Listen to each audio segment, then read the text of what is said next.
امت کی ام المومنین سیدہ خدیجہ الکبریٰ رضی اللہ تعالیٰ عنہ اور خاتون جنت سیدہ فاطمہ الزہرا رضی اللہ تعالیٰ عنہ، فرمایا یہ 4 خواتین کامل ترین عورتیں ہیں۔ اور اس کے بعد فرمایا کہ عائشہ بنت ابی بکر الصدیق وہ بھی کامل ترین عورتیں ہیں، اور ان کو سیدہ عائشہ کو ان 4 عورتوں پر اسی طرح فضیلت حاصل ہے جس طرح سرید کھانے کو تمام کھانوں پر فضیلت حاصل ہے۔ یعنی ان 4 میں سے جو 5ویں ہے وہ سب سے افضل ہے۔ الحمدللہ نحمدہ ونستعینہ ونستغفرہ ونعوذ باللہ من شرور انفسنا ومن سیئات اعمالنا من يهده الله فلا مضل له ومن يضلل فلا هادي له أشهد أن لا إله إلا الله وحده لا شريك له وأشهد أن محمدا عبده ورسوله أما بعد فإن أصدق الكلام كلام الله وأحسن الهدي هدي محمد صلى الله عليه وسلم وشر الأمور محدثاتها فإن كل محدثة بدعة وكل بدعة ضلالة وكل ضلالة في النار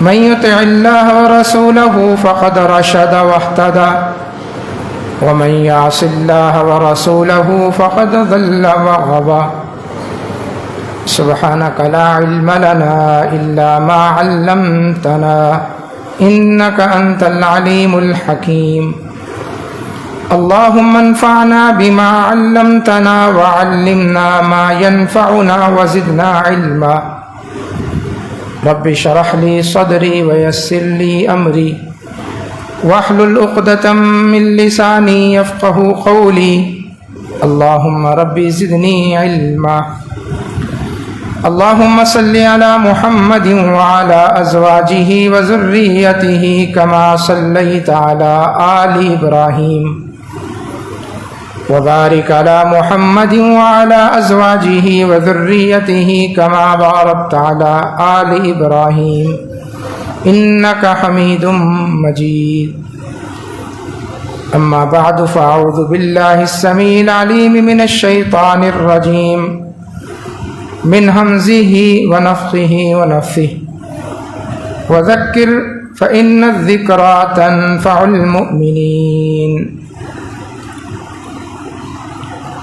رمضان المبارک اس حوالے سے بھی ایک اہم اور یادگار مہینہ ہے کہ اس مہینے میں بڑے بڑے اہم واقعات پیش آئے۔ سن 2 ہجری میں جب رمضان المبارک کے روزے فرض ہوئے تو انہی فرضی روزوں کے دوران اسی مہینے میں اسلام کا پہلا معرکہ غزوہ بدر بھی پیش آیا۔ یہ 313 صحابہ کا جو نہتے تھے، جن کے پاس پورا اسلحہ بھی نہیں تھا، اللہ نے ایک زبردست امتحان لیا۔ وَتَوَدُّونَ أَنَّ غَيْرَ ذَاتِ الشَّوْكَةِ تَكُونُ لَكُمْ، مسلمان چاہتے تھے کہ ہم اس قافلے کو جالیں جو سیدنا ابو سفیان رضی اللہ تعالیٰ عنہ کی قیادت میں، جو بھی مسلمان نہیں ہوئے تھے، ملک شام سے بہت بڑا اسلحے کا ذخیرہ بھی اور سامان تجارت بھی لے کر واپس مکہ کی طرف جا رہا تھا۔ اس قافلے کے تعاقب میں نکلے، لیکن وَيُرِيدُ اللَّهُ أَن يُحِقَّ الْحَقَّ وَيُبْطِلَ الْبَاطِلَ، اللہ کی چاہت، اللہ کی منشا، اللہ کی مرضی یہ تھی کہ آج حق کا حق ہونا واضح ہو جائے اور باطل بالکل نابود ہو جائے۔ سیدنا ابو سفیان نے پہلے سے ہی مکہ یہ خبر پہنچا دی کہ اپنے قافلے کو بچا لو، مسلمان اس قافلے کو ہتھیانا چاہتے ہیں، اس قافلے کو لوٹنا چاہتے ہیں۔ چنانچہ وہاں سے کیل کانٹوں سے لیس ایک لشکر نکلا اور یوں میدان بدر پر ان دونوں لشکروں کا آمنا سامنا ہوا۔ بے سر و سمانی کے ساتھ 313 صحابہ نے 1000 اور بعض روایات میں 1300 کہ اس لشکر جرار کو شکست فاش تھی. اللہ نے اس کو یوم الفرقان قرار دیا، حق اور باطل کے درمیان فرق کا دن. اور صحابہ نے ثابت کیا کہ جنگیں اسلحے کے زور پر نہیں جیتی جاتی، اکثریت کی بنیاد پر نہیں جیتی جاتی، تعددی طاقت کی بنیاد پر نہیں جیتی جاتی، بلکہ جنگیں محض ایمانی جذبے کے تحت اور اللہ کی نصرت کے ساتھ جیتی جاتی. چنانچہ یہ سب سے افضل صحابہ تھے 313. جبریل امین نبی اکرم صلی اللہ علیہ وسلم کی خدمت میں آئے اور آ کر آپ سے پوچھا من تعدون افضل منکم، آپ صحابہ میں سب سے افضل کن کو سمجھتے ہیں؟ رسول اللہ صلی اللہ علیہ وسلم نے فرمایا اہل بدر، تمام صحابہ میں 313 صحابہ جو بدری ہیں وہ افضل ہیں، ہم ان کو افضل سمجھتے ہیں. جبریل نے کہا وَكَذَلِكَ فِي السَّمَاءِ، زمین پر افضلیت کا جو معیار آپ نے قائم کیا ہے یہی معیار آسمانوں میں فرشتوں میں بھی قائم. ہم ان فرشتوں کو جو 313 صحابہ کی مدد کے لیے آئے، 3000 اور پھر 5000، تمام فرشتوں میں ہم ان فرشتوں کو افضل سمجھتے ہیں. تو یہ غزوہ بدر کا ایک مارکہ تھا جو ہمیشہ تاریخ کے سینے پر ثبت رہے گا، اور یہی حق اور باطل کی جنگ تھی. حق اور باطل کی جنگیں بہت سارے لوگوں نے اپنی طرف سے بنا لی، لیکن اصل حق اور باطل کی جنگ تھی وہ یہ تھی جس میں مسلمانوں نے فتح حاصل کی اللہ کی نصرت، اللہ کی مدد اور تائید کے ساتھ. تو یہ 2 ہجری کو رمضان المبارک کا مہینے میں یہ غزوہ پیش آیا. اسی طرح دوسرا واقعہ جو اس مہینے کا ہے وہ 8 ہجری کا، وہ بھی رمضان کا مہینہ تھا جب نبی اکرم صلی اللہ علیہ وسلم مکہ کو فتح کرنے کے لیے مدینہ سے نکلے تھے.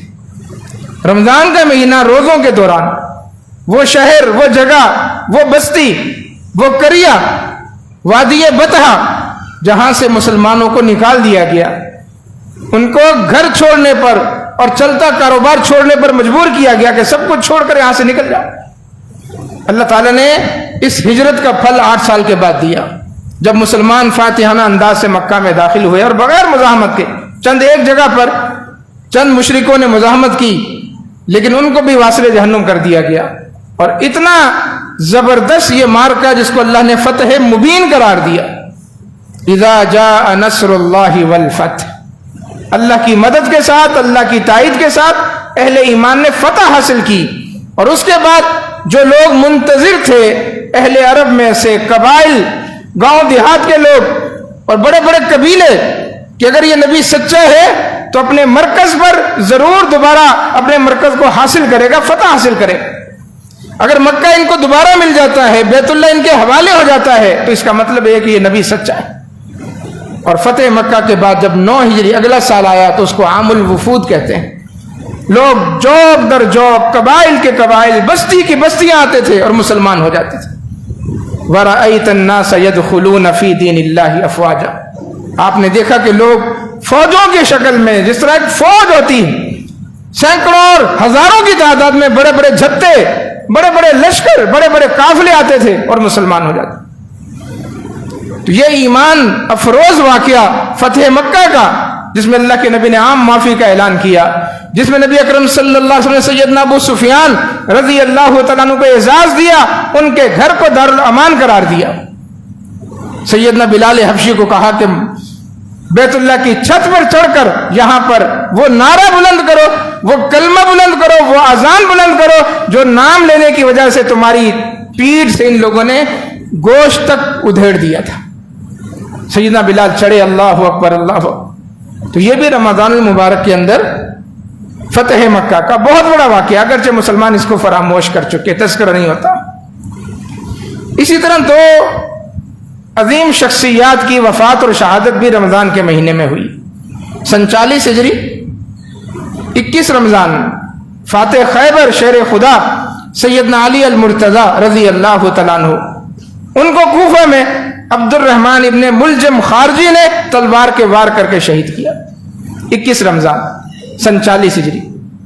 سیدنا علی رضی اللہ تعالیٰ عنہ رسول اللہ صلی اللہ علیہ وسلم کے چچا زاد بھائی، آپ کے داماد، حسنین کریمین کے والد گرامی اور خاتون جنت سیدہ فاطمہ الزہرا رضی اللہ تعالیٰ عنہ کے شوہر نامدار، بڑے فضائل کا حامل سیدنا علی کی شہادت بھی اس مہینے کے اندر ہوئی۔ ان کے فضائل بیان کرنا، مناقب بیان کرنا، یہ ایمان کی نشانی ہے۔ رسول اللہ صلی اللہ علیہ وسلم نے فرمایا تھا سیدنا علی کو مخاطب ہو کر کہ لا یحبک الا مومن ولا یبغضک الا منافق، علی تجھ سے محبت رکھنے والا مومن ہے اور تجھ سے بغض رکھنے والا منافق ہے۔ الحمدللہ ہم اہل السنہ والجماعہ سیدنا علی رضی اللہ تعالیٰ عنہ سے محبت کرتے ہیں، اور محبت وہ پاکیزہ محبت جس کے اندر غلو نہیں ہے، غلو نہیں ہے۔ سیدنا علی نے خود فرمایا تھا یہلک فی رجلان، میرے بارے میں دو آدمی مارے جائیں گے، ہلاک ہو جائیں گے، ایک مجھ سے محبت کرنے والا اور محبت کے اندر افراط و تفرید کرنے والا، حد سے بڑھنے والا، غلو کرنے والا، میں یہ مارا جائے گا، اس کی محبت قابل قبول نہیں۔ محبت کا جو معیار صحابہ نے سیدنا علی کے ساتھ محبت کر کے قائم کیا، وہی معیار اللہ تعالیٰ تمام مسلمانوں سے چاہتا ہے۔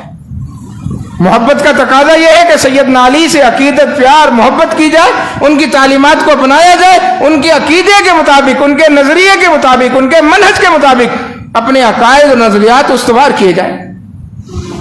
یہ قطعاً تقاضا نہیں ہے کہ محبت میں ان کو علی ولی اللہ کہہ کر، وصیت رسول اللہ کہہ کر اور خلیفتہ بلا فصل کہہ کر غلو کیا جائے۔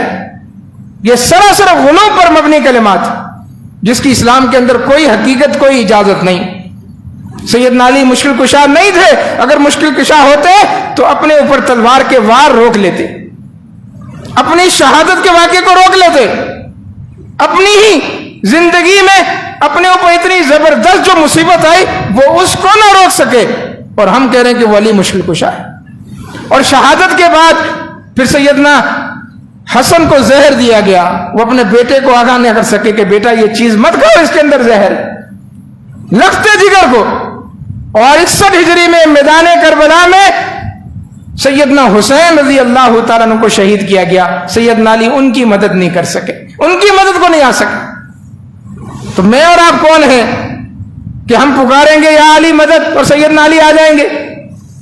تو یہ خلاف حقیقت بات ہے۔ اللہ کے علاوہ کوئی مددگار ہے ہی نہیں، کوئی مشکل کشا ہے ہی نہیں، کوئی حاجت روا ہے ہی نہیں۔ تو سیدنا علی سے محبت ایمان ہے، بغض نفاق ہے، لیکن وہ عقیدہ کہ جو ہمیں دے دیا گیا، فرمایا میرے بارے میں دو آدمی مارے جائیں گے، ایک محبت کرنے والا اور محبت میں غلو کرنے والا، اور دوسرا مجھ سے بغض رکھنے والا، وہ بھی مارا جائے گا، کیونکہ وہ ہے ہی منافق۔ اللہ کے نبی نے اس کو منافق قرار دیا جو سیدنا علی سے محبت نہیں رکھتا، بغض رکھتا۔ تو محبت میں توازن رکھنا ضروری ہے کہ اس محبت کے اندر غلو نہیں کرنا۔ نبی اکرم صلی اللہ علیہ وسلم نے خیبر والے دن، جب آپ نے خیبر فتح کیا، اس دن جو اس رات سے پہلے الفاظ کہے تھے وہ سیدنا علی رضی اللہ تعالی عنہ کی فضیلت پر ایک بہت بڑی دلیل ہے۔ کل جھنڈا میں اس آدمی کے ہاتھ میں دوں گا جس سے اللہ اور اس کا رسول محبت کرتا ہے۔ یہ بہت بڑا اعزاز تھا۔ ہم میں سے ہر شخص یہ دعویٰ کرتا ہے کہ مجھے اللہ سے محبت ہے، مجھے اللہ کے رسول سے محبت ہے، لیکن ہم میں سے کوئی نہیں جانتا کہ اللہ بھی مجھ سے محبت کرتا ہے، اس کا رسول بھی مجھ سے محبت رکھتا ہے۔ ہم دعا کر سکتے ہیں، التجا کر سکتے ہیں، کوشش کر سکتے ہیں، لیکن آپ نے فرمایا کہ کل جھنڈا اس کے ہاتھ میں دوں گا کہ اللہ اور اس کا رسول اس سے محبت کرتا ہے۔ اور سیدنا فاروق اعظم نے فرمایا تھا رضی اللہ تعالیٰ عنہ کہ یہ وہ دن تھا کہ جس میں میرے دل میں تمنا پیدا ہوئی عمارت کی کہ جھنڈا کاش میرے ہاتھ میں ہو۔ اس سے پہلے کبھی بھی میرے دل میں یہ تمنا نہیں اٹھی کہ مجھے سپہ سالار بنا دیا جائے، مجھے بڑا بنا دیا جائے۔ یہاں پر اس اعزاز کو حاصل کرنے کے لیے کہ یہاں جھنڈا ملنے کا مطلب صرف جھنڈا نہیں ملنا، اللہ اور اس کے رسول کی محبت کا سرٹیفکیٹ ملنا۔ اگلے دن آپ نے کہا علی کہاں ہے؟ لوگوں نے کہا سیدنا علی کی آنکھوں میں آشوب چشم میں مبتلا ہے۔ آپ نے بلایا، اپنا لعاب دہن لگائے آنکھوں میں، آنکھیں ٹھیک ہو گئی۔ فرمایا اللہ کا نام لے کر نکلو، اور سب سے پہلے دعوت دینی ہے۔ جہاد کرنے جا رہے لیکن جہاد سے پہلے بھی دعوت، دعوت دینی ہے، اللہ کی طرف بلانا ہے. فواللہ لئن یہدی بک اللہ رجلا واحدا خیر لک من حمر النعام. یہ تاریخی الفاظ صحیح بخاری کے. علی اگر تمہاری کوششوں سے ایک شخص بھی جہنم سے بچ جائے، ایک شخص بھی جہنم سے بچ جائے، خیر کے راستے پر آ جائے، اسلام قبول کر لے، یہ تمہارے لیے دنیا کی سب سے قیمتی چیز سے بھی بہتر چیز. تو سیدنا علی المرتضی رضی اللہ تعالیٰ عنہ خلیفہ راشد تھے. آپ 313 صحابہ جو بدری ان میں بھی شامل تھے. آپ ان 10 صحابہ میں بھی شامل ہیں جن کو عشرہ مبشرہ کہا جاتا ہے کہ جن کا نام لے کر اللہ کے نبی نے جنت کی بشارت دی. اور پھر آپ ان 4 خلفائے راشدین میں بھی شامل ہیں جن کے متعلق فرمایا تھا علیکم بسنتی وسنت الخلفاء الراشدین المہدیین. لوگوں تم پر لازم ہے میری سنت پر عمل کرو اور میرے بعد جو خلفائے راشدین میرے آئیں گے ان کے طریقوں پر اور ان کے بتائے ہوئے اصولوں پر اپنی زندگی استوار کرو. تو سیدنا علی المرتضی رضی اللہ تعالیٰ عنہ خلیفہ راشد. ان کی شہادت بھی رمضان المبارک میں ہوئی سن 40 ہجری. پھر ایک اور بڑی شخصیت کی وفات اس ماہ مقدس میں ہے، اور وہ ہے مسلمانوں کی ماں، ہم سب کی ماں، اہل ایمان کی ماں، ام المومنین سیدہ عائشہ صدیقہ طیبہ طاہرہ سلام اللہ علیہ.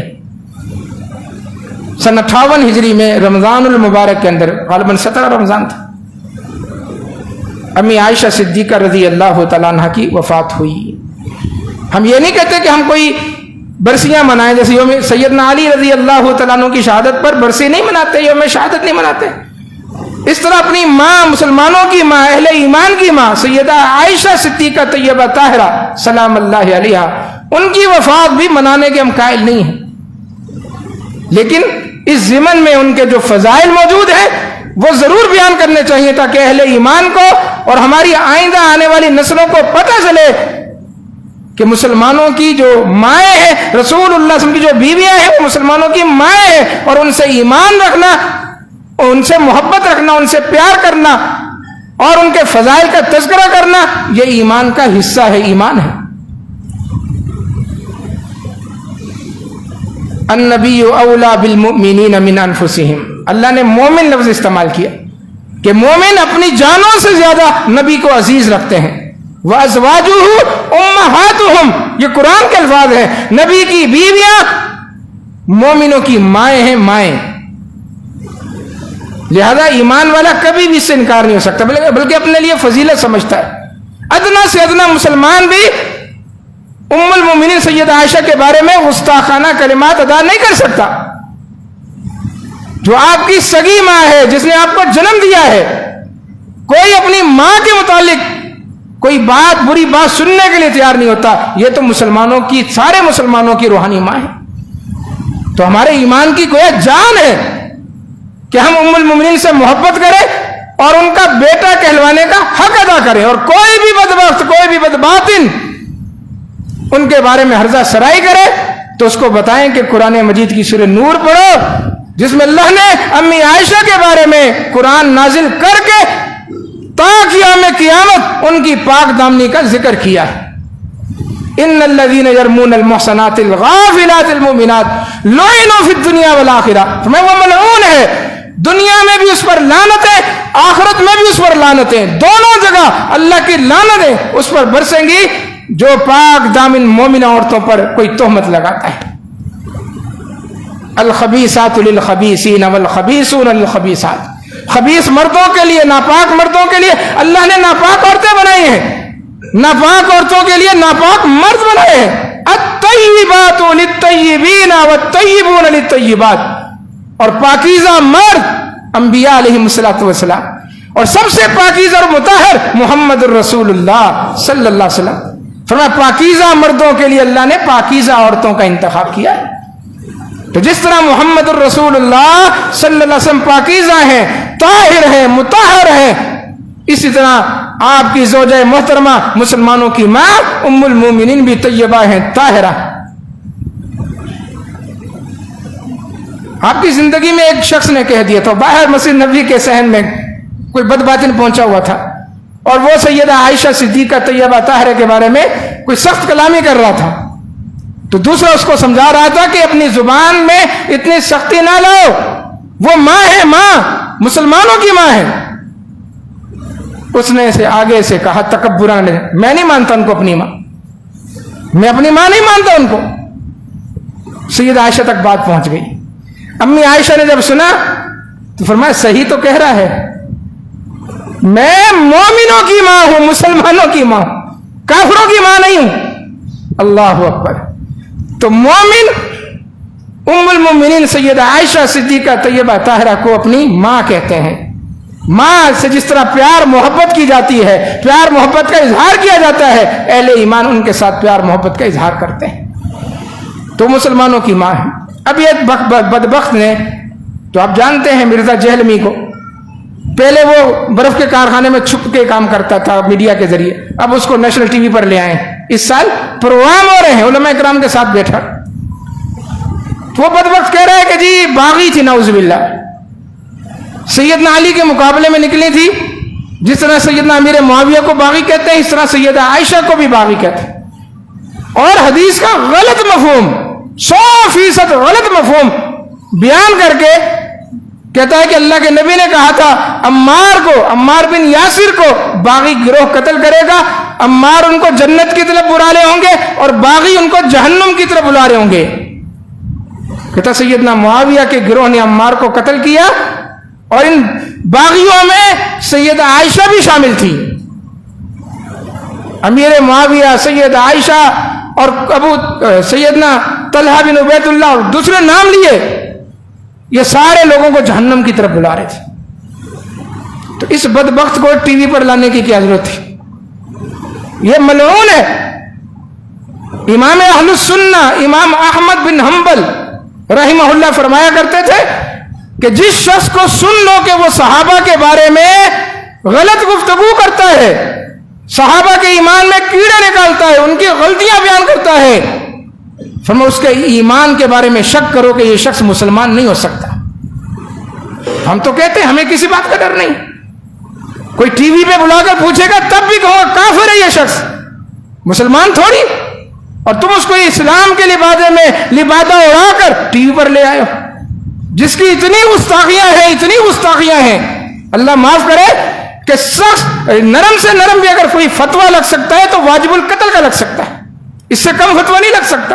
اتنا بڑا بدباطن انسان ہے، خبیث انسان ہے، گستاخ ہے، اس کے بارے میں علماء اس سے بیٹھ کے گفتگو کر رہے ہیں۔ بہرکیف ام المومنین سیدہ عائشہ صدیقہ طیبہ طاہرہ کی حرمت پر کوئی کمپرومائز نہیں ہو سکتا، کسی کے کوئی لفظ بھی ہم برداشت نہیں کر سکتے، جس طرح اپنی ماں کے بارے میں ہم کچھ برداشت نہیں کر سکتے۔ اس سے بڑھ کر غیرت، اس سے بڑھ کر جذبہ اس وقت ہمارا بڑھتا ہے جب کوئی ازواج مطہرات کے خلاف، خصوصاً ام المومنین سیدہ عائشہ صدیقہ طیبہ طاہرہ کے خلاف کوئی گفتگو کرے، پھر ہم سے خیر کی نرم الفاظ کی توقع نہ رکھے۔ تو یہ واقعہ ان کی وفات کا سن 58 ہجری رمضان میں پیش آیا۔ اسی طرح 93 ہجری میں 93 ہجری یہاں سندھ کے اندر جب راجہ داہر کی حکومت تھی اور وہ ظلم کرتا تھا، اس وقت کا وڈیرا تھا، جاگیردار تھا، تو ایک عورت نے حجاج ابن یوسف کے نام لکھا، واہ حجاجہ، یہ اس زمانے کا کوڈ ورڈ ہوتا تھا مدد کے لیے، نصرت کے لیے، کہ ہم مصیبت میں ہیں ہماری مدد کرو۔ تو حجاج ابن یوسف الثقفی نے بنو ثقیف ہی کے ایک شہزادے محمد بن قاسم کو 17 سال کا نوجوان سندھ کی طرف روانہ کیا، اور یہ ملتان تک محمد بن قاسم فتح کرتا چلا گیا، ملتان تک، اور بہت کم تلوار چلی۔ جو ہندو سامنے آتے اس زمانے میں ہندو تھے، ان کو تہہ تہہ کر دیا جاتا، وگرنہ اکثر جگہوں پر جب مسلمان نماز پڑھ رہے ہوتے تھے تو مسلمانوں کی نماز دیکھ کر بستیوں کی بستیاں مسلمان ہو جاتی تھی۔ کون سی نماز؟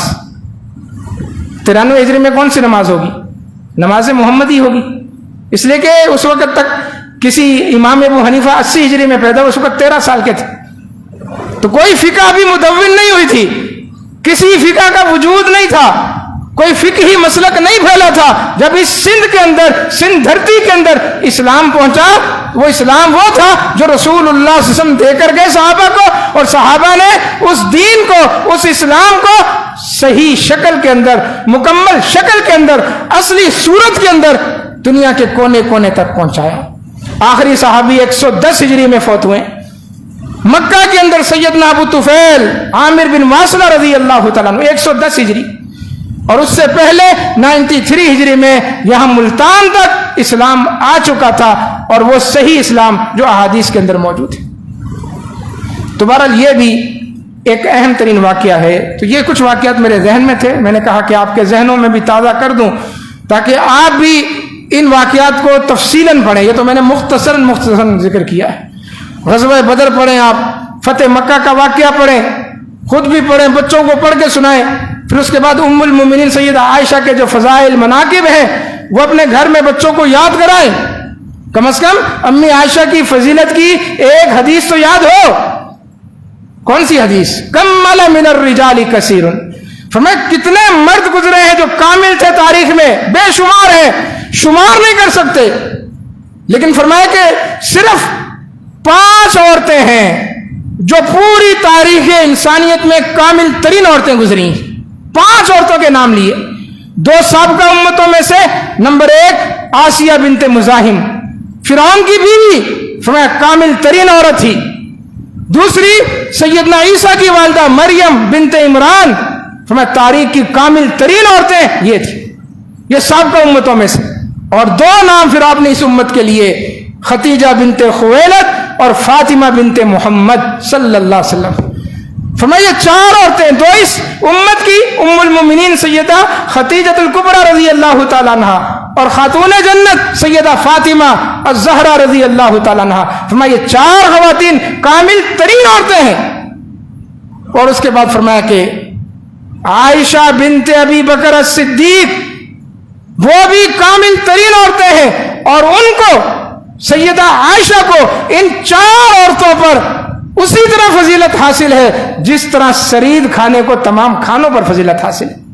یعنی ان 4 میں سے جو 5ویں ہیں وہ سب سے افضل ہے، انہیں 4 خواتین پر عزت، مقام، مرتبہ، فضیلت حاصل ہے، اور وہ سیدہ عائشہ صدیقہ رضی اللہ تعالیٰ عنہ۔ تو یہ حدیث اپنے بچوں کو سنائیں۔ اور پھر اس کے بعد سیدنا علی رضی اللہ تعالیٰ عنہ کے فضائل، اور فضائل کے ضمن میں جو ان کی طرف غلط باتیں منسوب ہیں، ان کی مشکل کشائی، حاجت روائی کے متعلق اس کا بھی بچوں کا ذہن بنائیں۔ نہیں بیٹا، وہ انسان تھے، ان کے اندر کوئی خدائی وصف نہیں تھا، وہ مشکل کشا، حاجت روا نہیں تھے، یہ غلو ہے، اور ایسا غلو انسان کو شرک اکبر تک لے جاتا ہے جو اللہ تعالیٰ معاف نہیں کرتا، اور شرک کا ارتکاب کرنے والا ہمیشہ ہمیشہ کا جہنمی بن جاتا ہے۔ اور سندھ کی فتح کا، اس لیے کہ کچھ سندھی وڈیرے ہیں، کچھ سندھی قوم پرست ہیں جو راجہ داہر کی برسی بناتے ہیں، بدبخت لوگ اس کو اپنا لیڈر مانتے ہیں، آج بھی ہیں۔ ہندو مانے تو سمجھ میں آتی ہے بات کہ وہ ہندو تھا، اور ہندوؤں نے کہا جی ہمارا بڑا تھا، محمد بن قاسم نے آ کر اس کو مارا، شکست دی۔ ہندو مناتا ہے، اگر وہ کہتا ہے تو بات سمجھ میں آتی ہے۔ نام نہاد مسلمان، قوم پرست، سندھی وڈیرے اگر یہ کام کریں گے تو ان کو بھی سمجھانے کی ضرورت ہے کہ تمہیں اپنا تعلق محمد بن قاسم سے جوڑنا ہے، نہ کہ ایک بدبخت ہندو ظالم راجہ سے۔ رمضان المبارک کے حوالے سے ایک اہم بات،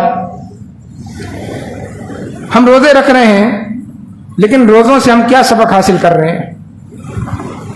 روزہ ہماری زندگی پر کیا اثرات مرتب کر رہا ہے؟ یہ ان موضوعات سے ہٹ کے ابھی ایک نیا موضوع ہے۔ عبادات کا مقصد کیا ہے؟ قرآن مجید نے بیان کیا، لعلکم تتقون، یا ایھا الناس اعبدوا ربکم الذی خلقکم والذین من قبلکم لعلکم تتقون۔ لوگوں اللہ کی عبادت کرو جس نے تمہیں پیدا کیا ہے۔ اللہ کی عبادت کا نتیجہ یہ نکلے گا کہ تم بچ جاؤ گے جہنم سے۔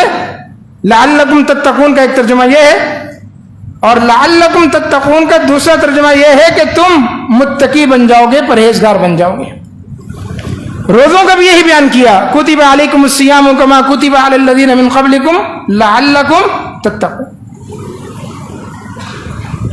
دیکھیں، عبادت کا مقصد محض عبادت نہیں ہے، نماز کا مقصد 5 وقت آپ کو لا کر اپنے سامنے کھڑا کرنا، سجدے کروانا، رکوع کروانا، یہ مقصد نہیں ہے. مقصد کیا ہے؟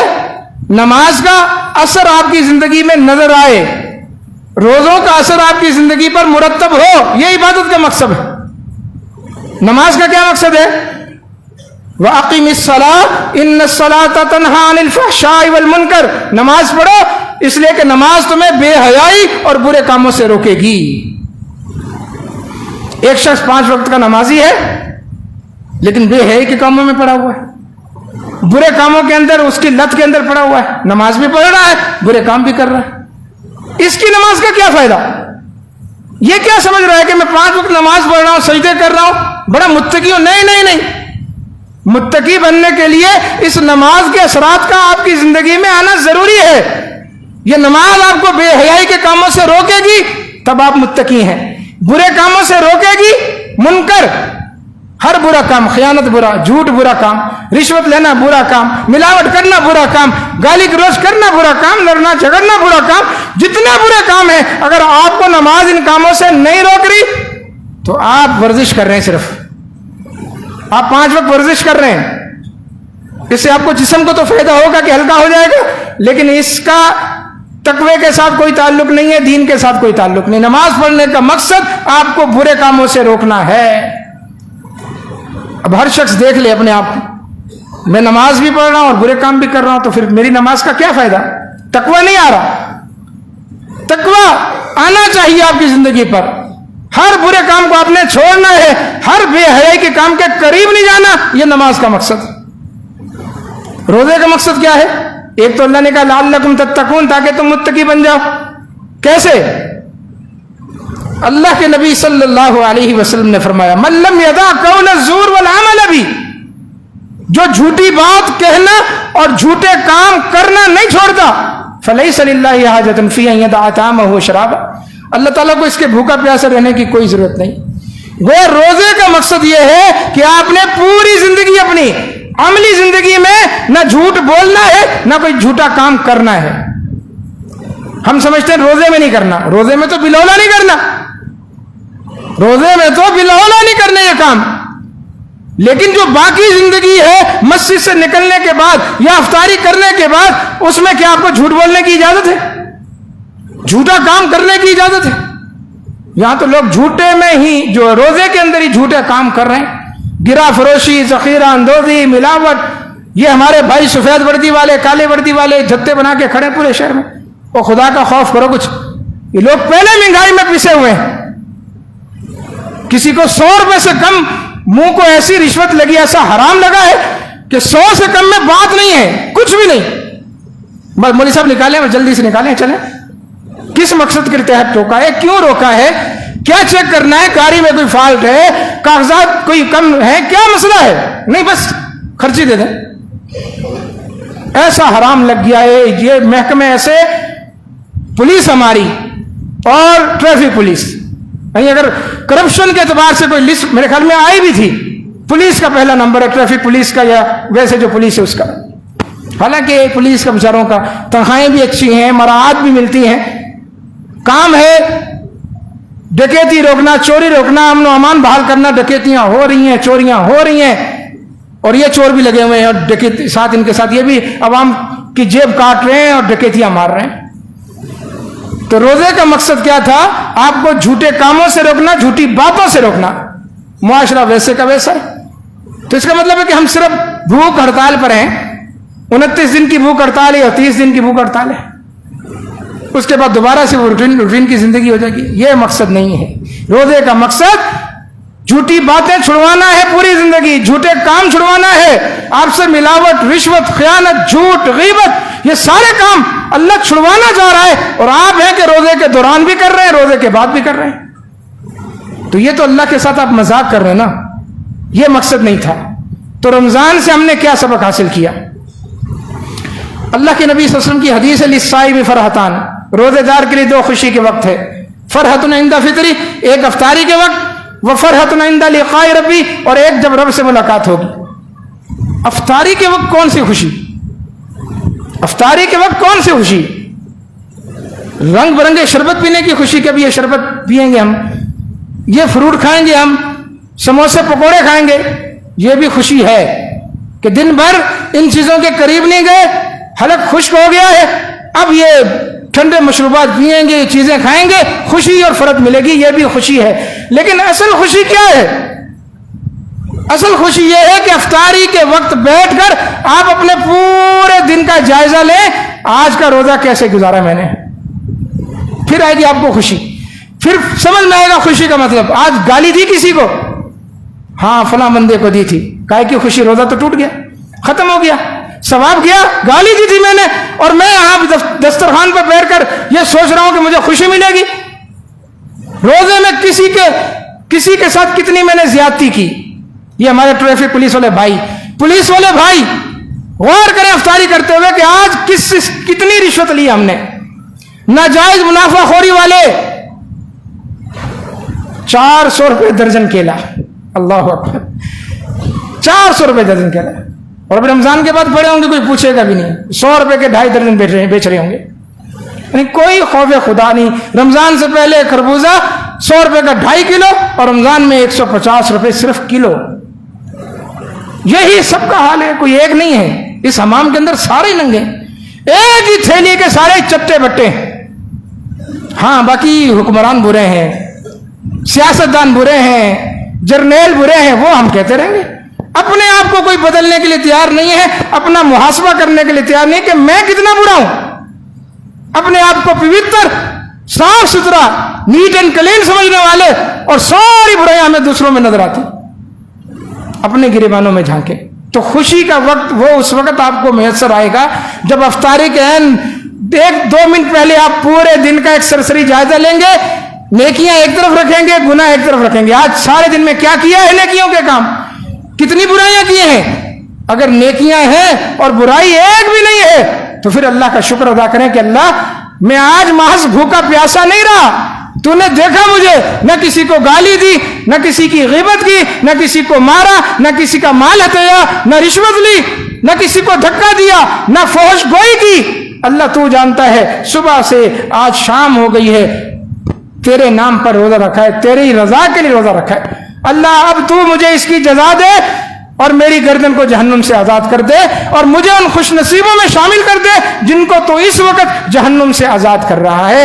اللہ کی قسم یہ ہے خوشی۔ یہ خوشی آپ میں سے کس نے 16واں روزہ ہو گیا، آدھا مہینہ گزر گیا، منائی ہے یہ خوشی؟ اس حوالے سے تو ہمارا ذہن جاتا ہی نہیں، ہم سمجھتے خوشی یہی ہے، رنگ برنگے شربت، سموسے پکوڑے جلیبی، یہ خوشی ہے، یہ کھائیں گے جسم کو توانائی ملے گی، خوشی کی لہر دوڑ جائے گی۔ یہ بھی ہے، یہ بھی ہے، ذهب الظمأ وابتلت العروق، پیاس چلی گئی، رگیں تر ہو گئی، یہ خوشی ہے۔ لیکن آگے کیا کہا؟ وَثَبَتَ الْأَجْرُ إِنشَاءَ، اللہ نے چاہا تو اجر بھی ثابت ہو گیا، مل گیا۔ کیسے مل گیا؟ آپ نے تو گالی دی تھی کسی کو روزے کے دوران، آپ نے تو کسی سے رشوت لی تھی، آپ نے تو فحش گوئی کر دی تھی، کوئی فحش چیز دیکھ لی تھی، آپ کیسے کہہ سکتے ہیں کہ اجر ثابت ہو گیا؟ اجر ثابت ہوگا اس وقت جب پورے دن کا روزہ اس یقین کے ساتھ رکھیں گے کہ اس بھوکے پیاسے رہ کر میں نے اللہ کی نافرمانی نہیں کرنی۔ یہ کیا بات ہوئی کہ بھوکا پیاسا بھی ہے، اللہ کی نافرمانی بھی ہے؟ یہ تو اپنے آپ کو آپ دوہرے عذاب کے اندر ڈال دیں۔ تو رمضان سے کیا سبق ملا، روزے سے کیا سبق ملا؟ زندگی کے اندر تبدیلی لائیں۔ وہ تبدیلی جس کے نام پر وہ سیاسی ایک ڈرامہ رچائے گا وہ نہیں، تبدیلی اپنے گھر سے شروع کریں، اپنے نفس سے شروع کریں، تزکیہ نفس کریں۔ قد افلح من زکاہا، فرمایا کامیاب ہے وہ جس نے اپنے نفس کا تزکیہ کر لیا۔ یاد رکھیں تزکیہ نفس باہر سے آ کر کوئی بھی آپ کا نہیں کرے گا، کوئی مولوی، کوئی معلم، کوئی شیخ الحدیث، کوئی مفتی آپ کا تزکیہ نفس نہیں کر سکتا۔ تزکیہ نفس آپ نے اپنا خود کرنا ہے، اپنے نفس کی خواہشات کو، بے لگام خواہشات ہیں ان کو لگام ڈالنی ہے، نفس کو کنٹرول کرنا ہے، اللہ کی نافرمانی سے اس کو ہٹا کے اللہ کی فرما برداری پہ لانا ہے۔ اس کو کہتے ہیں تزکیہ نفس۔ اپنے گناہوں کی معافی مانگنی ہے، خطاؤں پر اللہ کے سامنے رونا ہے، یہ ہے تزکیہ نفس، اور یہ آپ نے خود کرنا ہے۔ تزکیہ نفس کا کام ہر شخص نے خود کرنا ہے۔ تو رمضان سے ہمیں یہ سبق ملتا ہے۔ باقی 1-2 مسائل ہیں صدقۃ الفطر کا اور فدیے کا۔ اکثر ساتھی پوچھتے ہیں یہ فدیہ کیا ہے؟ اللہ نے اجازت دی ہے کہ اگر کوئی مریض ہے روزے نہیں رکھ سکتا، دائمی مریض جو آج روزے نہیں رکھ سکتا، آئندہ بھی کبھی رکھنے کی امید نہیں ہے، وہ روزے نہ رکھے اور روزے کے بدلے وہ فدیہ دے دے۔ وَعَلَى الَّذِينَ يُطِيقُونَهُ فِدْيَةٌ طَعَامُ مِسْكِينٍ، اور ایسے بوڑھے کمزور لوگ جو بڑھاپے کی وجہ سے یا کمزوری کی وجہ سے روزے نہیں رکھ سکتے، وہ بھی فدیہ دے دیں۔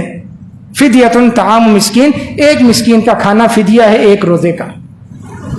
اب اس میں بحث آ گئی جی اب سحری بھی کروانی ہے فدیے میں، افطاری بھی کروانی ہے۔ نہیں میرے بھائی، یہ آیت اللہ کے نبی پر نازل ہوئی، 8 سال رمضان کا مہینہ آیا، اس زمانے میں بہت سارے صحابہ بوڑھے تھے، بہت سارے صحابہ مریض بھی تھے، نہیں ملتا، نہ اللہ کے نبی نے اس کی کوئی تفصیل بیان کی۔ فدیۃ طعام مسکین، مسکین کو کھانا کھلا دو، ایک مسکین کو۔ کیسا کھانا، کیسا کھانا کھلانا ہے؟ وہ قرآن مجید میں ایک دوسری جگہ پر اللہ نے اس کھانے کا ذکر کیا جہاں اللہ نے قسم کا کفارہ بیان کیا کہ اگر تم قسم کھا کر اللہ کے نام کی قسم کھا کے توڑ دیتے ہو فَكَفَّارَتُهُ إِطْعَامُ عَشَرَةِ مَسَاكِينَ، اس کا کفارہ یہ ہے کہ 10 مسکینوں کو کھانا کھلاؤ۔ اللہ کیسا کھانا کھلانا ہے؟ فَمِنْ أَوْسَطِ مَا تُطْعِمُونَ أَهْلِيكُمْ، یہ فدیے کا کھانا، یہ کفارے کا کھانا وہ کھانا ہے اوسط درجے کا، درمیانی درجے کا کھانا جو تم اپنے گھر میں کھاتے ہو۔ اس لیے میں کہتا ہوں کہ فدیے کی رقم مختص نہیں کی جا سکتی کہ کوئی کہے 300 روپے فی فدیہ ہے، نہیں۔ آپ کے گھر میں کبھی چکن پکے گا، کبھی بیف پکے گا، کبھی مچھلی پکے گی، کبھی دال سبزی پکے گی، کبھی کھانا بہت اچھا، کبھی کھانا کم درجے کا۔ تو آپ یہ فیصلہ آپ نے کرنا ہے، یہ مفتی نہیں کرے گا باہر کا کوئی۔ اپنے دل کو مفتی بنا کر پوچھیں کہ فدیہ کتنا بنے گا میرا، اور وہ فگر اپنے ذہن میں سیٹ کر لیں۔ وہ 200 بنتا ہے آپ کے دل کے مطابق، آپ 200 کے حساب سے دیتے۔ وہ 300 بناتے ہیں آپ کہ کم از کم 300 روپے کا کھانا ایک غریب کو ہم کھلا سکتے ہیں روزانہ، وہ 300 روپے کر لیں۔ وہ 500 روپے بنتا ہے آپ کے ذہن کے مطابق، وہ آپ 500 روپے کر لیں۔ مسکین کو کھانا کھلانا ہے اپنی حیثیت کے مطابق، مسکین کی حیثیت کے مطابق نہیں، اپنی حیثیت کے مطابق کہ میری حیثیت کیا ہے، میں روزہ نہیں رکھ رہا، اب میں مسکین کو کھانا کھلاؤں گا، چلو جی 500 روپے مقرر ہو گئے، کوئی بات نہیں۔ تو یہ فکس نہیں کیا جا سکتا، یہ آپ خود اس کے ذمہ دار ہیں، آپ نے اللہ کو حساب دینا ہے۔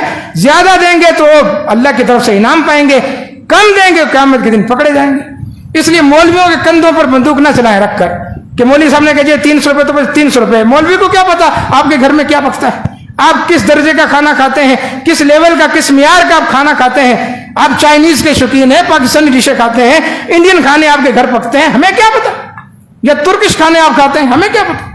تو فدیہ ہے، قرآن کے الفاظ ہر دور کے لیے، ہر علاقے کے لیے، ہر دور کے ہر علاقے کے مسلمان جو روزہ نہیں رکھ سکتے وہ ایک مسکین کو کھانا کھلا دیں اپنی حیثیت کے مطابق۔ یہ تو کہ فدیہ ایک فطرانہ صدقۃ الفطر جس کو کہا جاتا ہے۔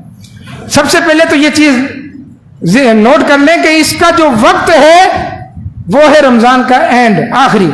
لوگ پہلے رمضان ہی صدقۃ الفطر نکال دیتے ہیں، نہیں، پہلے رمضان نہیں نکالنا، دوسرے پہلے عشرے میں بھی نہیں نکالنا، دوسرے عشرے میں بھی نہیں نکالنا، بالکل آخر میں عید سے 2 دن یا 3 دن پہلے، بس یہ اس کا وقت ہے۔ اس سے پہلے نکالیں گے یہ خلاف سنت کہلائے گا۔ صدقۃ الفطر فرض رسول اللہ صلی اللہ علیہ وسلم صدقۃ الفطر، اللہ کے نبی نے صدقۃ الفطر فرض قرار دیا، ہر چھوٹے پر، بڑے پر، امیر پر، غریب پر، مرد پر، عورت پر، بچے پر، سب نے صدقۃ الفطر ادا کرنا ہے عید سے 2 دن پہلے، 1 دن پہلے، یا نماز عید کی ادائیگی سے پہلے تک۔ کتنا کرنا ہے؟ فرمایا 1 سا، صاد الف عین سا، وہ ہر انسان کی طرف سے 1 سا دے دیں آپ، وہ چاہے گندم دے دیں، چاہے چاول دے دیں، چاہے جو دے دیں، چاہے پنیر دے دیں، چاہے کھجور دے دیں، چاہے کشمش دے دیں۔ یہ اللہ کے نبی نے ساری اجناس کے نام لیے۔ اس کا یہ مطلب بھی ہرگز نہیں ہے کہ ہم جس جنس کو چاہیں اس میں سے اختیار کر لیں، یہ دراصل وہ اجناس ہیں جو دنیا میں کھائی جاتی ہیں مختلف ممالک میں۔ اہل عرب کھجوریں کھاتے تھے، کشمش کھاتے تھے، اللہ کے نبی کھجور اور کشمش کا ذکر کر دیا، چاول کا ذکر کر دیا، ہم کھاتے ہیں چاول، گندم کا ذکر کر دیا، ہم آٹا کھاتے ہیں۔ تو ہمارے ملک میں 2 چیزیں زیادہ کھائی جاتی ہیں، چاول اور آٹا۔ روٹی کھاتے ہیں ہم، بریانی کھاتے ہیں۔ تو ہمیں ان 2 چیزوں کے مطابق صدقۃ الفطر نکالنا ہے۔ 1 سا ہوتا ہے 2.5 کلو۔ تو آٹا اگر 150 روپے ہم لگائیں، جیسے 160 170 بھی چل رہا ہے، تو اگر 150 بھی لگائیں تو 375 روپے بن رہے ہیں، کہیں 160 بھی ہے، کہیں 170 بھی ہے. تو ایک ایسا فگر جو سب کے لیے قابل قبول ہو کہ 2.5 کلو جو آٹا ہے وہ 400 روپے تک کا بہترین آٹا آ سکتا ہے. تو صدقۃ الفطر آٹے کے حساب سے، گندم کے حساب سے 400 روپے، اور چاول، بہترین چاول، اچھا چاول 200 روپے میں آ جائے گا. تو 200 روپے اگر چاول کے لگائیں تو 2.5 کلو چاول 500 روپے کا. تو چاول کے حساب سے 500 روپے اور آٹے کے حساب سے 400 روپے. اب ادا کیسے کرنا ہے؟ گھر میں کتنے فرد ہیں؟ 4، 3، 2، 5، جتنے بھی فرد ہیں آدھے آدھے تقسیم کر لیں. 4 ہیں، 2 کا چاول کے حساب سے دے دیں، 2 کا آٹے کے حساب سے دے دیں. بالکل آسان طریقہ. لیکن ہم تو وہ آٹا ہی لگائیں گے پورے گھر کے افراد کی طرف سے. بھائی چاول بھی تو کھاتے نا آپ لوگ، چاول کا بھی حساب لگائیں، آٹے کا بھی حساب لگائیں. تو گھر کے جتنے فرد ہیں 2-4 کی طرف سے آٹے کا دے دیں، 2-4 کی طرف سے چاول کا دے دیں. صدقۃ الفطر ہے، لیکن ٹائم اس کا عید سے 3 دن 2 دن پہلے ہے، اس سے پہلے مت ادا کریں.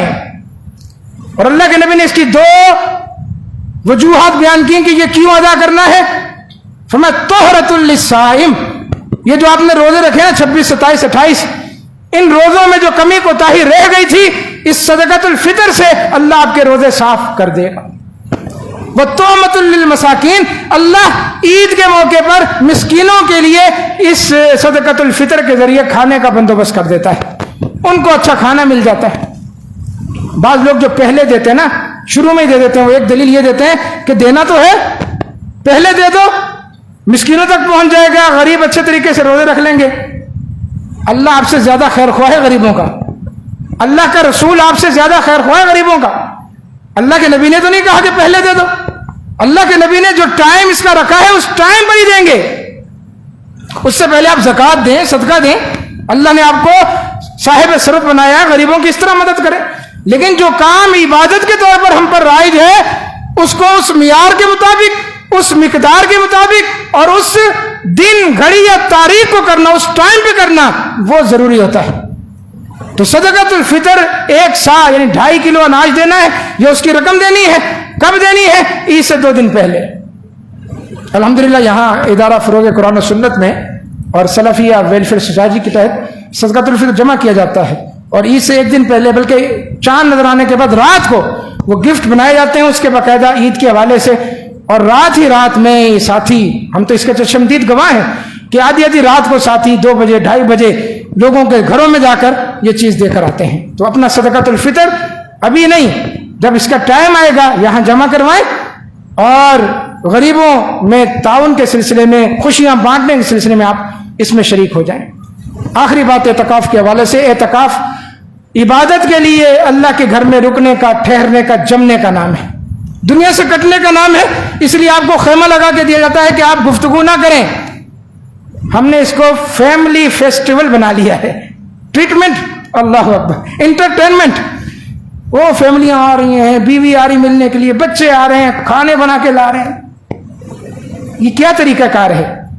آپ کو تو گھر والوں سے کاٹ کے یہاں پر لایا گیا تھا کہ آپ کا کوئی تعلق نہ رہے، اور بچے ملنے کے لیے آ رہے ہیں، دوست آپ آ رہے ہیں، میٹنگیں ہو رہی ہیں، کاروباری ڈیلنگیں ہو رہی ہیں، سب کچھ نہیں ہو رہا. تماشا نہ بنائے اعتکاف کو. اللہ کے نبی 8 سال اعتکاف بیٹھے. 2 ہجری میں روزے فرض ہوئے نا، 11 میں آپ کا انتقال ہوا. ان 8 سالوں میں صرف 1 مرتبہ آپ کی زوجہ محترمہ سیدہ صفیہ بنت حیی رضی اللہ تعالیٰ عنہا ام المومنین 8 سالوں میں 1 مرتبہ ملنے کے لیے آئی تھی. ان کو بھی اللہ کے نبی پھر چھوڑنے کے لیے گھر تک گئے. اس کے علاوہ کوئی آپ کی زوجہ محترمہ آپ کو ملنے کے لیے نہیں آئی. تو اعتکاف کو اعتکاف، عبادت کو عبادت اس دائرہ کار کے اندر رکھیں جو دائرہ کار اللہ اور اس کے رسول نے کھینچ دیا ہے. اپنی منمانیاں نہ کریں، دنیا سے کٹ کے رہیں، موبائل بند کر دیں. کیا فائدہ ہے کہ اعتکاف میں بیٹھے ہیں، موبائل بھی چلا رہے ہیں، دنیا سے بھی رابطہ ہے، تو پھر یہ عارضی جو پردہ لگا ہوا ہے اس کو لگانے کا کیا فائدہ؟ اور مسجد میں آ کر جو ٹھہرے ہوئے ہیں اس کا کیا فائدہ؟ دنیا سے ہی رابطے رکھنے ہیں تو چلے جائیں. اللہ تعالیٰ ہمیں سمجھنے کی، عمل پیرا ہونے کی توفیق عطا فرمائے.